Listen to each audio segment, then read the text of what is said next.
sa Getso Vizcaya, walang iba kundi si Miss Myla. Myla, it's your turn, please. Alright, turn to base dito. Wala pa rin hanggang ano. Hindi tayo, ang masasabi ko lang, belated happy birthday sa sali ko. From the bottom of our heart, kaya lagi na namin pinapanalangin na sana soon makakauwi ka na. At huwag na mag-alala kahit wala kami sa day. At dito pa rin kami at laging nagpe-pray na sana umayos ang lahat. Yun lang. Belated happy birthday at magpalakas lang. God bless you. Amen! Thank you. Napakaganda ng mensahe. Tagus sa puso. Maraming salamat. I'd like to call on our President of the Filipino Association, SICAP, none other than Harold! Andun po. Please.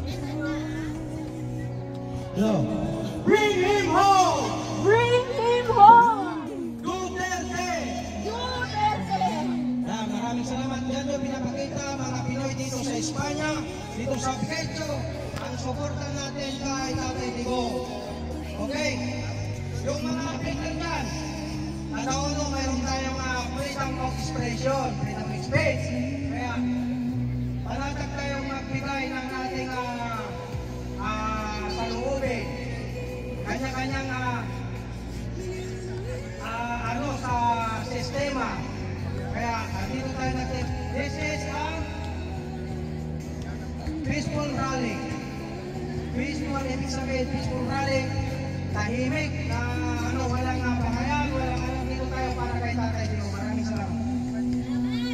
Maraming salamat para naman po natin si Harold. Ayan. Naalala lang sa lahat, tayo po ay may karapatan magpakayag ng ating mga damdamin because we are Filipino and we have freedom to first speech and opinion. By this time, maybe I will give the microphone to Rolando for a message. Yes, it's your turn. Come on. Folks, not like a word. Rolando. Rolando. Rolando. Come on. Respeto lang po sa inyo ha, pero dito lang ako. Maayong hapon ninyong lahat ha. Hindi lang ako ito, mudilo sa ako ang parte, salamat ako sa inyong lahat. Nagipon-ipon tayo mga Bisaya, kahit hindi mga Bisaya, pero nagkaiusa tayo dahil ni Duterte, atong presidente. Kasi, ang laking tulong talaga, ang laking tulong niya sa atin lahat. Lalo na talaga sa, seguridad. Ito, si Joy, sabi niya, hindi ko makalimutan yan.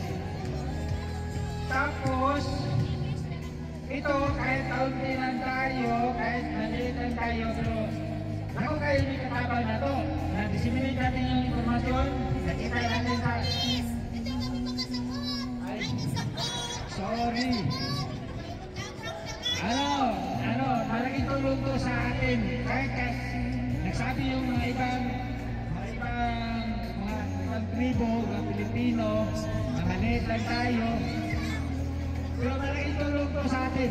Kasi na-disseminate natin yung informasyon na mahal natin si Duterte dito sa Getxo. Hindi lang sa ibang bansa o sa Pilipinas. At least, nakita nila yung simpatiya natin, ang puso natin. Nandun kay Presidente Duterte. Masalamat tayo kasi ang mga pamilya natin doon sa Pilipinas. Totoo, ang laking tulong ang ating Presidente nga si Duterte. Maniwala kayo sa atin o sa akin. Ang laking tulong. Yung iba, naging debate pa. Pero yung puso nila nandun. Mga manit. Pero masalamat ako sa inyo. Sana hindi magkatapos yung natin, ipon-ipon din. Iitasan natin siya. Kasi na makalabas si Duterte at ayaw yung maganda yung bawas niya. Hindi na marunong magtagalog. Sige, salamat sa inyo. Basta, one heart, one body, one soul. Duterte tayo. Okay guys, I'd like to ask once again, kasi may mga latecomers at napakaganda nung sinasabi ng ating kabayan from Laredo. Pasensya na, but I have to call her again for some additional message. Kasi magbigyan po natin, kasi nagbiyahe po siya galing sa Laredo. So maybe I'd like to request once again our sister from Laredo. I'm giving back again the microphone and let's give her a round of applause. Maraming salamat ulit. Wala ko kayong gustong itanong? May tanong, tapos yung mas masarap kasi yung interaction na. May tanong, ako may tatanong. What made you support the ex-president? Because I myself, I was listening to you that your husband also is supporting you to the political affiliation that you are showing to us right now. Okay. Duterte awakens the sleeping Kraken. Yung pagmamalaki sa inyo, sa inagisnan, baka yung origin natin. Umalis man tayo sa Islam, kung saan tayo isinilang, sinilang isla, nandito pa rin sa mga puso natin. Itong origin natin, ito yung para sa akin ang pinakamahalaga na foundation sa pagiging isang tao. Dahil pag mawala yung origin mo, parang ma-invest natin, hindi tayo makarating or maiintindihan natin what are we for. Hindi naman tayo pumupunta dito para magtrabaho lang yata. Tapos, ito na lahat sa Pilipinas. Ganun lang ba talagang role natin? Tapos, yun ang para sa akin. Yun-wake up niya lahat yung, alam mo naman yung sa atin, parang natutulog lang yung pagiging makabayan natin. Lalong-lalo sa mga Bisaya. Pag narinig mo yung, uy, si Tatay Digong, alam mo, dakakay siya itabangan. Lalabi na ka sa Yolanda. Iba talaga yung ako sa puso. Yung nararamdaman niyo yung mother tongue. Yung origin na pwede mo i-communicate. Yung talagang nararamdaman mo. Alam ko naman tayo lahat naintindihan yung Spanish, di ba? Pero, iba pa rin yung diba, na kaya mong i-express yung sarili mo na hindi mo pinag-iisipan. Ang sarap-sarap kanya magkakausap sa Pilipino na hindi mo iniisip yung, may mali ka. Ako nga, nagkakamali yung grammar ko sa Bisaya eh.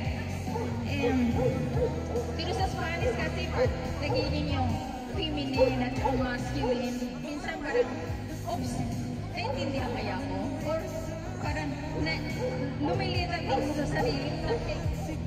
So isang mali, yung ganon. Pero pag talagang yung, alam mo, ikaw yun, yung nagsasalita, puso at damdamin.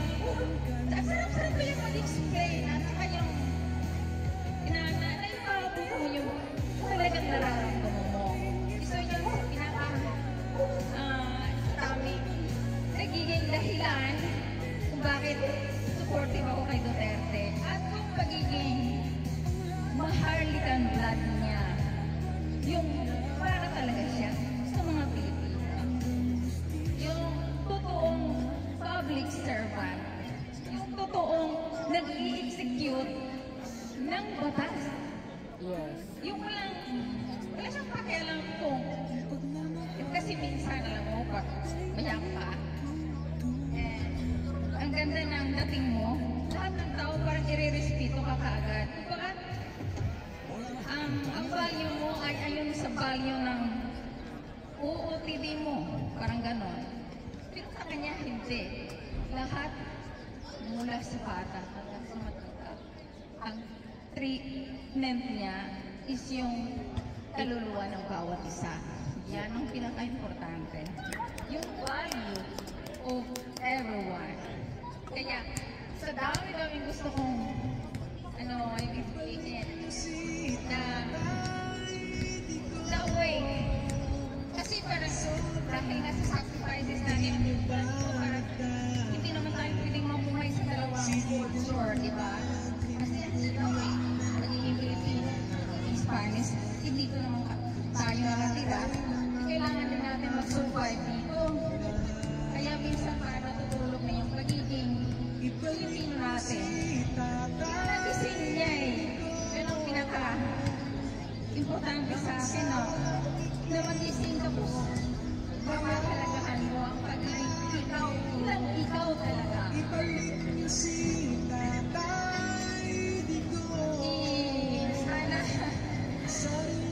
Sana ganun din kayo at kung may tanong at gustong express yung story niyo. Sana yun. Maraming salamat po sa isang bayan natin na talaga naman nagbiyahe pa from Laredo just to be here with us. So, since wala naman na yata, do we have more visitors? Wala na. Let's form a circle again and maybe we'll call on again our kapatid na si Emma to give us a closing prayer bago po kayo maghiwalay para bindisyonan yung ating daraanan, yung ating uuwian. Of course, we need to ask the guidance of our Lord through a closing prayer. Please, let us form a circle again. Mga kabayan, please all together, let's have a circle, form a circle and for a closing prayer and pasalamat na rin as well. Please, I know that we are Filipinos, law-abiding citizen. Kaya ganun na lang tayo nandirito. Okay? So let us now give our presence to the Lord. Pasalamat po tayo sa lahat, sa Edyo at Polisia. Muchas gracias sa pagbibigay ng permiso para ating magawa ang lahat nito para sa ating bansa. Congrats sa bawat isa. Congrats sa yung sarili nyo. Hindi po ito para sa ating sarili, sa ating pamilya. Sa lahat ng OFW sa buong mundo. Congrats sa ating lahat. Dahil nandito po tayo dahil sa ating mga pamilya. At salamat sa ating mga presidente, kahit sa ating former president na naging maayos ang bansa natin. Ngayon po, continue po natin ipanalangin ang ating bansa. Kaya po ito ating din po pinapasalamatan sila Beth, temporada,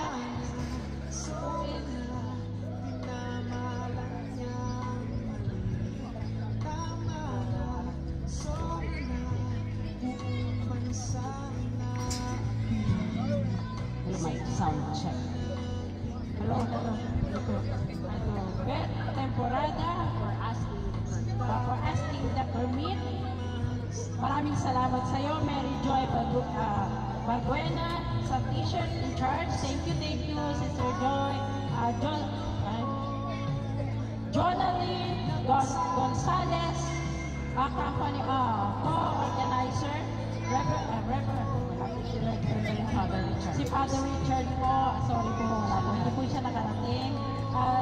Sa Filipinos, who attended all this afternoon, maraming salamat sa inyong lahat. The Filipinos who gave birthday wishes, maraming salamat sa lahat. At sa bawat isa sa inyo, maraming salamat. Ngayon po, we declare the prayer. Bago po mag-prayer si Bema, I'd like also to thank the sound system the people who organized for the sound system, si Beth, si Junior, at saka si Rolando. Rezoles family, Okay. thank you sa inyong mga buhay. Sa ating lahat. Sa lahat na Okay, nandito. now, at this moment, let us now bow our head and ask the Spirit coming from God and the prayer to be given to us by our Sister Bema. Hallelujah. We thank you, Lord, Panginoon. We declare, O God, lahat, Panginoon. The unity of God, the peace of God, hallelujah. O God, the forgiveness of God. for everyone, oh God, hallelujah, ang aming pong hinihiling, Panginoon, the peace of our nation, our country, Panginoon, oh God, all the Pilipino, Panginoon, na magkaroon po ng unity, Panginoon, oh God. Maraming salamat, Panginoon, kahit sa aming President ngayon, at sa aming former President, Lord, we pray, Lord, the peace and the unity and the forgiveness, oh God. Hallelujah. Maraming salamat sa buhay na nandito, Panginoon, oh God. Amin po pinapasalamatan ang buhay ng bawat isa. Lord, wala po kami dito, Panginoon, kung hindi mo kami pinahintulutan, Panginoon, oh God. Salamat, Panginoon. Ikaw pa rin ang aming kasama sa lahat ng aming gagawin. Sa hapong ito, sa aming paghihiwalay, Panginoon, samahan mo ang bawat family, Panginoon. Lahat ng OFW sa buong mundo, Panginoon, oh God. Aming itinataas ang iyong ang kanilang mga buhay, Panginoon. Down to all the family, Panginoon. Blessing, oh God. We thank you, we praise you in the name of Jesus, in Jesus' name. Amen and amen. Amen. Maraming salamat po. So, palakpakan po natin ang bawat isa. Ayan. So, this time, I think, pwede na tayo maghiwa-hiwalay. Baka meron kayong mga pupuntahan. Pero maraming salamat po. In behalf of Mary Joy Balbuena, kasi nasa church siya ngayon. Ako po ay nagpapasalamat sa inyo that you gathered here. At sana masundan pa ito. At sa mga nag-effort ng katulad ni Dulce, meron talaga siyang personalized na doors. Maraming thank you. Dito sa mga ating bag at itong mga banner. Thank you very much for your attendance this afternoon. Maraming thank you. Mabuhay po tayong lahat. At patuloy po natin pagkasal ang ating Pangulong Rodrigo Roa Duterte for the last time. Bring him home! Bring him home! Oy, picture taking. Salamat Joy sa pag-remind, please. Come over. Mag-picture po tayong lahat, please. Ayan, salamat sa pag-remind, Joy. Kumit na. Guys, please. Picture taking.